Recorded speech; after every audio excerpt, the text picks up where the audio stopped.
So I did kind of a mean thing to my party as the dungeon master, but I'm really proud of it. So I'm running a campaign for a group of 8 people, and in their first session when they were level 1, I gave 2 of them +1 weapons.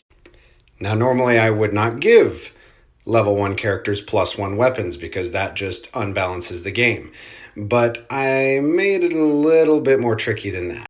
Now these 2 weapons was the Sword of Vengeance and the Berserker Axe, and if you don't know what they do, basically if you get hit while wielding the Sword of Vengeance, you have to fight whatever hits you to the death, and if you get hit while wielding the Berserker Axe, you have to make a wisdom save, and if you fail it, then you have to swing at literally anything that you can swing at. So now, all I need to do is hit the guy with the Berserker Axe, and then he hits the guy with the Sword of Vengeance, and the 2 of them have to fight to the death, and I am so looking forward to it. I'm a mean dungeon master, and I do not apologize. Hit or miss. And I missed, and then I fired, and then I fired, and I missed. I missed both times, and then I fired, and I missed. This went on for several hours. So technically, I can't actually break the law because I'm not actually a person.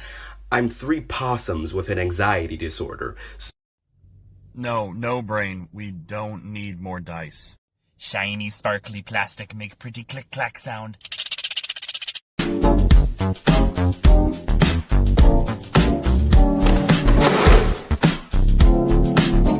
Motherfucker.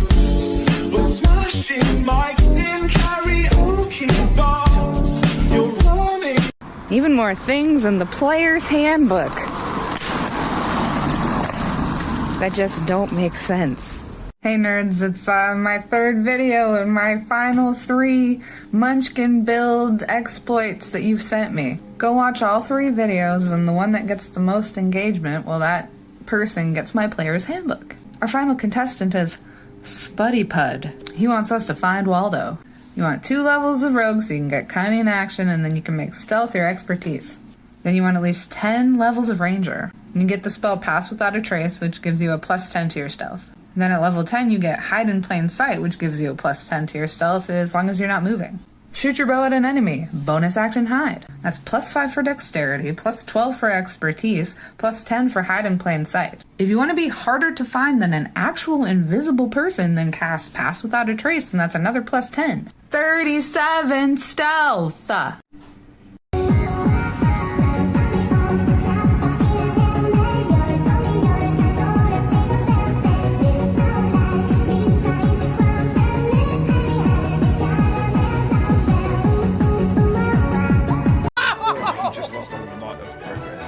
Oh no, this is worse than I thought. I know it is. No! I will break you into pieces. Tears in my eyes. You guys, I converted the Last Supper into a game of D&D. I got this idea when I saw Jesus' hand look like it was rolling dice, and then I just painted and added a bunch of other stuff. You can read the dialogue on my Instagram. I'm not gonna do it. So you don't want to seduce the dragon? No, I want to seduce the dragon. I'm just not gonna roleplay it. Oh, no. We're far too late for that. I don't see what the problem is. You're right. You don't see the problem. You've seduced literally everything in your path, and now when I ask you to roleplay it, you chicken out. These are my friends. They're my friends, too. But I'm not afraid to get dirty. What about my dignity? You lost that a long time ago, boy! The only thing stronger than fear is hope. And the only thing stronger than hope is a goblin with bloodlust. Oh! Give me your blood! I am talking, And I'm not listening! What do you think? Oh, now you know I ain't allowed to think. Motherfucker. Please protect your fucking healer or you'll die. Please protect your fucking healer or you'll die. If your whole party dies and you're wondering why, please protect your fucking healer or you'll die. This is absolute madness. Madness? There's no madness. The party so far has killed no one. We like solving things with the power of friendship. Oh, sorry, let me rephrase that. You haven't killed no one, you've killed nothing! Everything deserves a chance at life. That's not the point. You guys just can't keep friendship is magicking your way through this campaign. Is that a challenge? No, that's not a challenge. That's a goddamn order. DM, you may have tried to control us by making everything hostile, but you have no idea how stupid we are.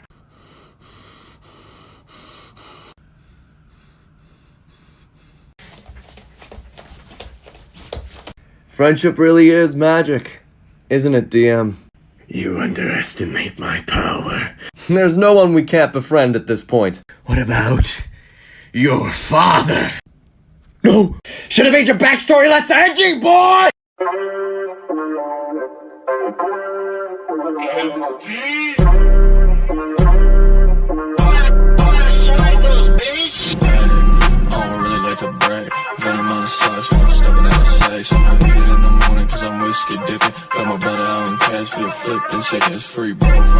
I am your true god. I will tell you all you wish to know. Tell me, how much do you love me, God? Oh, so much. You just lost a lot of progress. Oh no, this is worse than I thought. I know it is! I will break you into pieces. Tears in my eyes. Guess what I'm thinking now? Well, are you thinking about me? Ah, gotcha. I'm not thinking about anything. My mind is a complete void. Good try, though. New D&D Dice Challenge. Take all of your D20s and lay them out on the table. Now show us just the dice that were gifted to you, ones you gifted to yourself, your metal dice, really big or really little dice, and your newest. After crawling through the stone caverns and the pit of endless despair, you guys finally arrive at the Black Dragon's lair. I seduce the... I know. I'm allowed to seduce the... Wait, what do you mean you know? I came prepared. How did you know? As you look around, you realize this isn't your ordinary dragon's lair. Why isn't it ordinary? What does it look like? The dragon's hoard is not gold, jewels, or weapons. It's leather. Why would it be hoarding leather?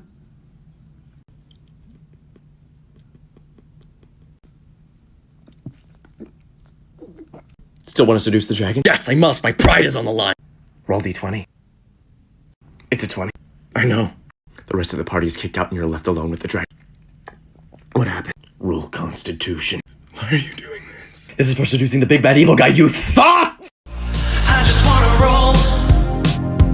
I've been locked inside for long enough. Even all my groups are all filled up.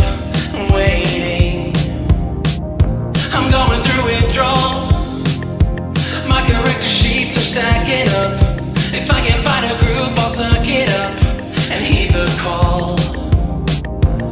I'll make a town and start my own world building. In my campaign, I'll be the king. I won't fear failing anymore. I said, ooh, I'll hold till it's light. No, I can't sleep, these NPCs are too much. I said, ooh, this puzzle isn't right. They'll never see through the BBEG's plot. Dragons. I didn't even get the luxury of playing Dungeons and Dragons. My friends did. I was in Cub Scouts. I'd go on these camping trips, right? Donkey from Shrek is just a bard that travels the lands with an ogre barbarian. He sings songs, has quirky one-liners, he fucked the dragon. Tell me I'm wrong. Roasting every D&D class in 60 seconds or less. Druid edition. Now y'all know I don't like to cling too hard to stereotypes, but seriously, why are you all such fucking potheads? You for sure have an Etsy shop. Where else can you wear a fursuit and not get judged by people who think that their hobbies are more valid than yours? That being said, horse girl. Came for the cute animals, stayed to become a god. Be honest, how many succulents have you killed in the past year? I too wish to live in a reality where I can talk to my dog. Second only to Cleric in being deceptively nice. Voted most comfortable with being naked outside. Thank you.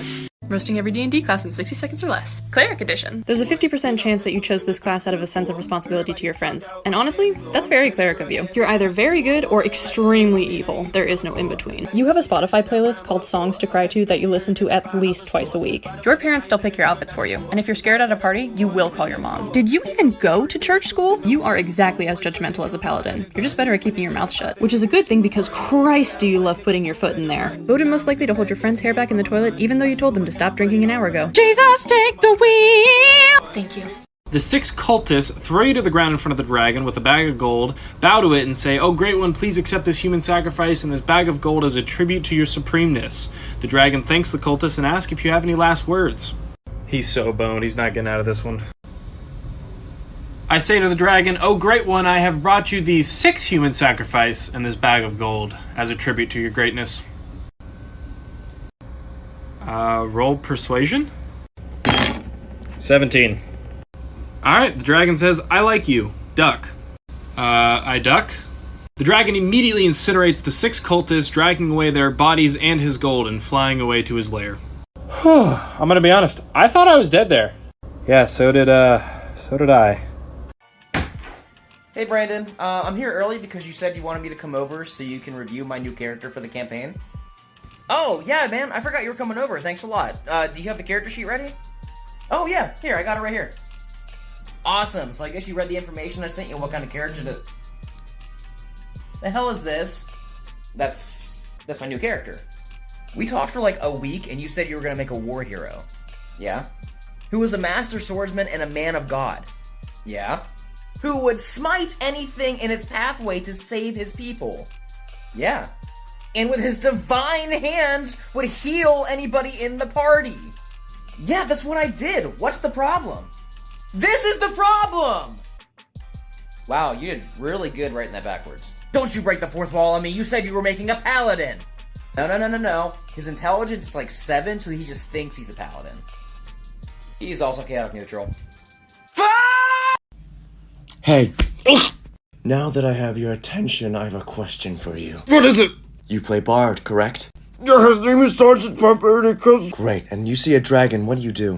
What? You see a dragon, what do you do? For the most part, I just sit back and heal.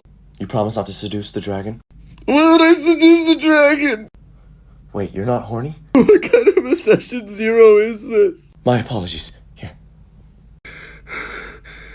What was that about? Sorry, I've had to throw out a few too many bards for getting a little... frisky with the dragons. Why would you get frisky with a dragon? The anatomy doesn't even line up. I know, right? By all accounts, it doesn't make any sense. And besides, everyone knows that dragons are not good in bed. Get up. No, please, I need this. Be gone! There is one rule in D&D, okay? One. It is do not piss off your DM. You know who's the DM of this current campaign that I'm in? Me. And guess what my players did? They pissed me off. So... you know, they were supposed to have one more battle before they fought the dragon, you know, and then ended the campaign. That's not happening anymore. They're just going straight to the dragon now, and I'm not even going to give them the young white dragon that they're supposed to be fighting, because they already proved to me that they're already big and powerful enough to fight that. So you know what? We're pulling out the high stakes. We're pulling out the big guns. We're playing with the ancient white dragon. I'm not lowering any of its hit points or AC, and they're going to all die, and I am okay with that. Maybe I'm a psychopath. Maybe I'm not. Maybe I'm just a pissed off DM. But you know what? You don't piss off your DM in D&D. And you know what? He's gonna die. I said I can't prove you fall. And if they laughed and fuck them all. And then I got you on your knees, put you right back on your feet, just so you can take advantage of me. And tell me how it feels sitting up there, feeling so high, but you're far away to hold me. You know. Good girl in a straw hat with her arms out in a cornfield. That is a scarecrow. Thought it was a human woman. Sorry.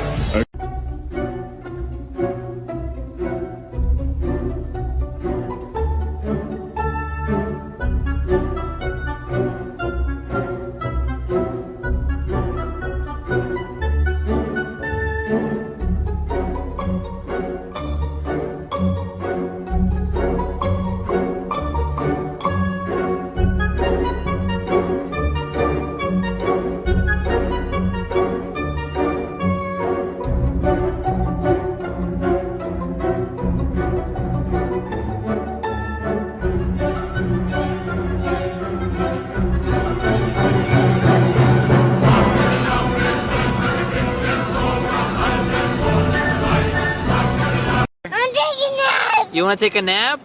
I'm taking a nap here. Okay, take a nap right there then. Good night.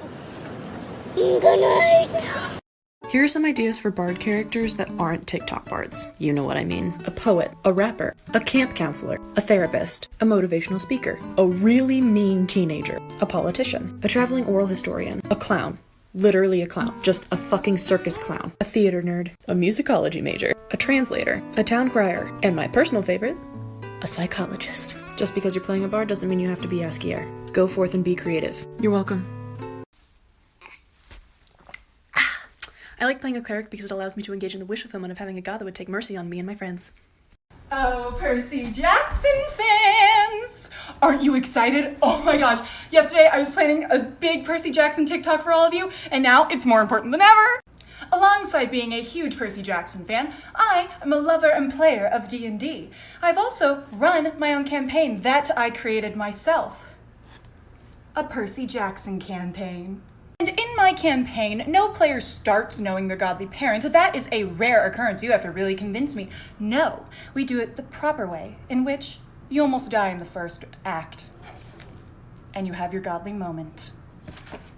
Now I'm currently working on revamping this, but before then, let's have some fun. Duet this video. In it, roll 2 d20s. Online dice, real dice, whatever you've got. And I will comment and tell you your godly parent. There are 40 options. Minor gods, big gods, so many amazing powers. And I'll tell you more about my campaign and later TikToks. Let's have some fun.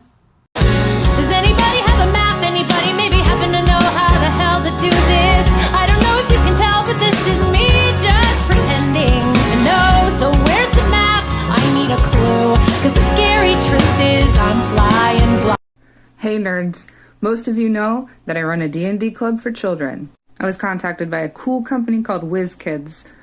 They specialize in miniatures, specifically for role-playing games to help children visualize what is going on while they're playing. And they sent me a box of minis. And when I say box of minis, I mean a huge box. Okay, there are way more things in here than I'm going to be able to get through in the duration of this video, but here's WizKids. I have a set of dungeon dressings, castle barracks, pre-painted characters, more pre-painted characters, cave monsters, random surprises, a bunch of these cute little things called wardlings, which are little children adventurers and their little animal companions. They sent me an elder brain! And coolest of all, in my opinion, are these spell effects. So these are conjuration spell effects, walls of fire and ice, and here are buildable spell templates. You guys, the kids are gonna freak out. That's my purse. Don't be afraid to shout it. That's my purse! Try it again. That's my purse! I don't know you!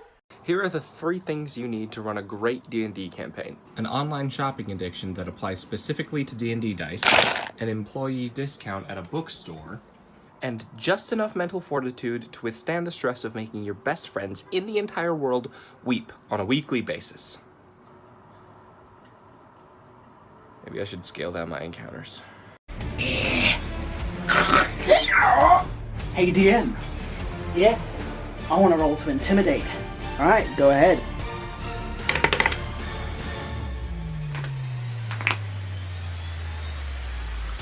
Holy shit!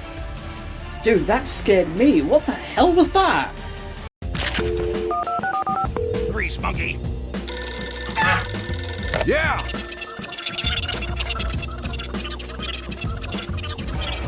Alrighty then. So, as you're walking onto the ship, you are met with a sea queen.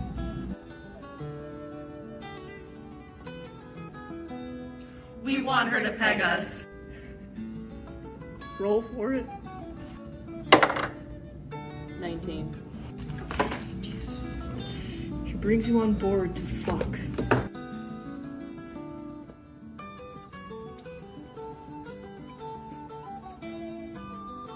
I'd like to douche first.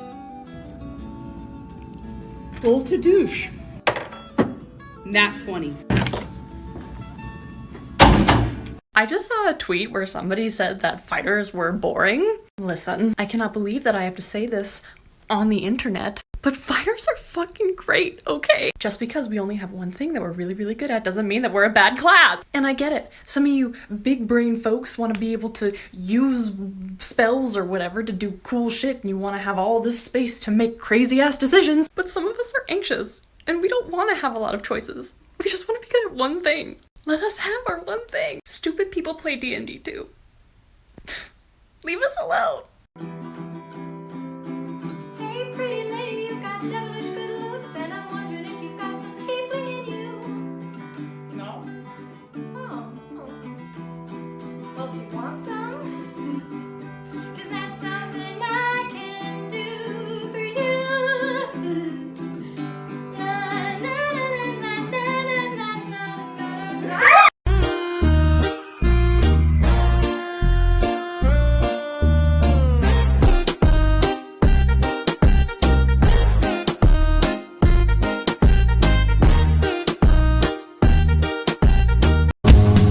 She gonna teach me how to swim.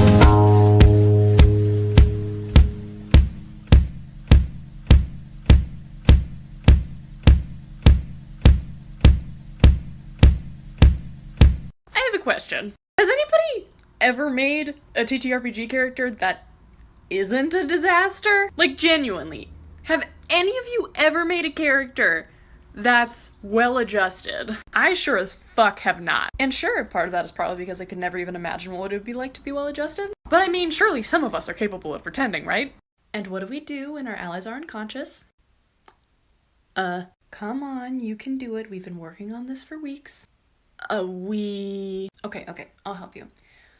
We take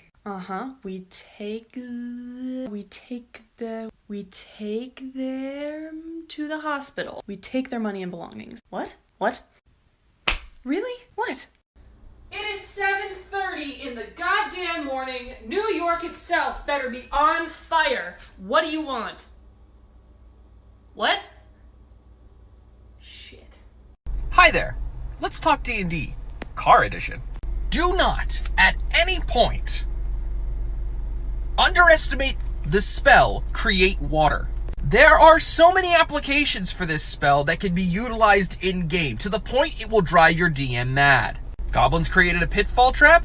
Fill it with water and swim across. Bandit not giving you the information you want? Waterboard them! Asshole NPC just treating your party like garbage? Go to their house and shove 12 gallons of water directly down their pipes, thus destroying their pipe system.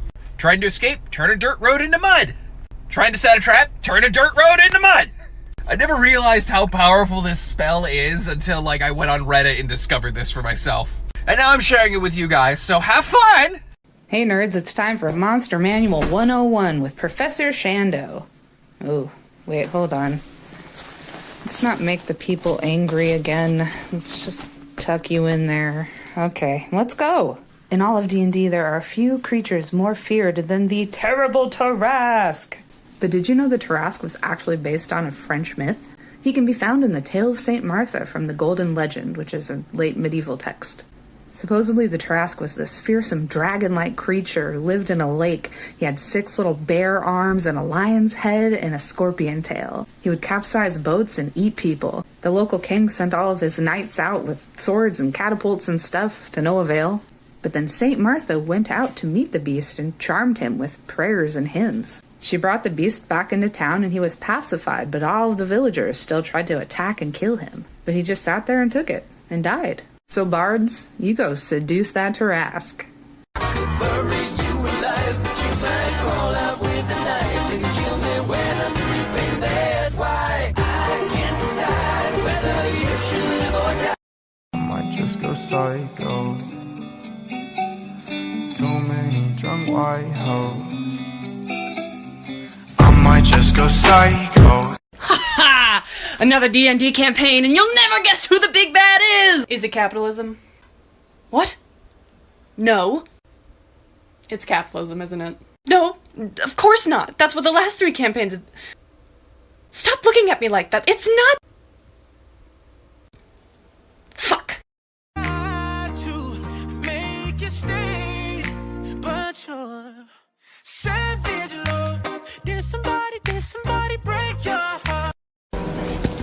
What's happening out there?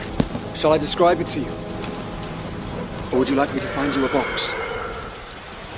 I was protecting Elena. I will always protect Elena. I'm on my way to murder Elena.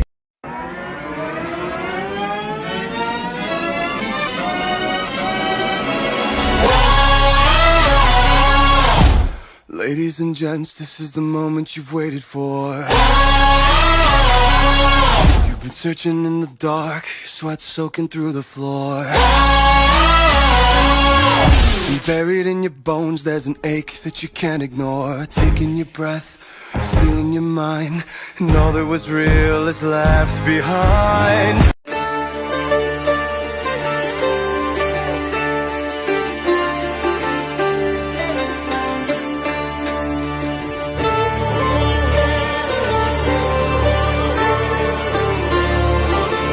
Roasting every D&D class in 60 seconds or less. Blood Hunter edition. Have you ever wanted to be special so badly you were willing to fucking die? You went into your pop punk phase about 12 years ago and haven't come out since. I mean, you've almost certainly flirted with the idea of becoming a Satanist. Not because you believe in their tenets, but just because you like the aesthetic. If you call right now, you can roll with advantage on the fucked up backstories table. Not everybody can have a backstory with dead parents, but you're not everybody. And just in case the warlock wasn't edgy enough for you, don't worry, we've got you covered. I mean, to be completely fair, I too have a hard time deciding whether I want to fuck Geralt or whether I want to be Geralt. I guess it wasn't enough to just have a werewolf race option. And if you're trying to tell me that it's not a furry thing, I don't believe you. Guaranteed to expire in 26 sessions or less. Thank you.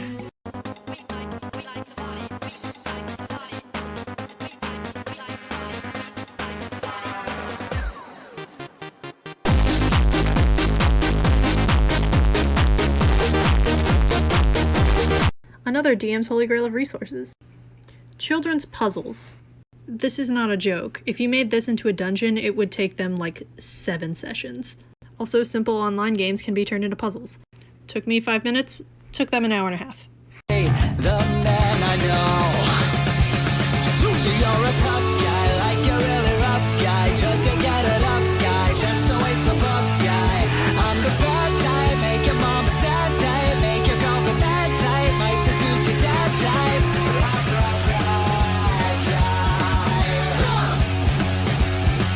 This Mother's Day, remember to pour one out for all the fantasy parents who have lost their lives in service of our characters' tragic backstories. Appreciate you, bitch. Being a dungeon master is just about the weirdest thing, because I have never had a hobby before in my life that required me to spend like a couple hours a day reading, writing, prepping, scheming, and generally just doing more detail-oriented work than I did for most of my academic career, all with the specific hope and intent of making at least one of my closest friends cry tonight. Even more things in the player's handbook that just don't make sense. Hey nerds, this is part 2 out of my top 3 Munchkin build exploits that you have sent me. Watch all 3 videos, and the one that gets the most engagement, well, that person is gonna win my player's handbook. This one comes from Dragon Fart Rider. It involves using Dust of Dryness. How it works is you sprinkle it over some water and it'll turn a 15 by 15 foot cube of water into like a little pellet. A pouch of it has 1d6 plus 4 pinches. Dragon Fart Rider suggests that you like slam dunk a handful of these down an enemy's throat. Then either like punch him in the face, or if he swallows them, punch him in the stomach. Then at a bare minimum, you're gonna have 60 cubic feet of water just explode inside of them. You gotta stay hydrated. So I almost TPK'd the D&D club the other day. They got real cocky because they were churning through all the encounters I was making. So I introduced them to what I consider to be one of the biggest, baddest monsters of all. Molten lava. There's a lot of different opinions out there about how dangerous lava is. I followed the rules laid out by one particular resource. Let me show you. The DM Workshop has a really nice overview of falling into lava. The basic rule of thumb is that if you're within 30 feet of lava, you take 1d4 fire damage per round. Your eyes start to water, so you take disadvantage in all your attacks and your perception rolls. You also have to roll a Constitution save to see whether or not you take on a point of exhaustion. Within 20 feet, you take 1d10 fire damage per round. Your skin starts to burn off, and that takes a long time to heal. The DC for the Constitution save against exhaustion increases. Then when you get within 10 feet, you're talking about 4d10 fire damage per round. The con save increases, and all your clothes burn off. I'm evil. It's a hard knock for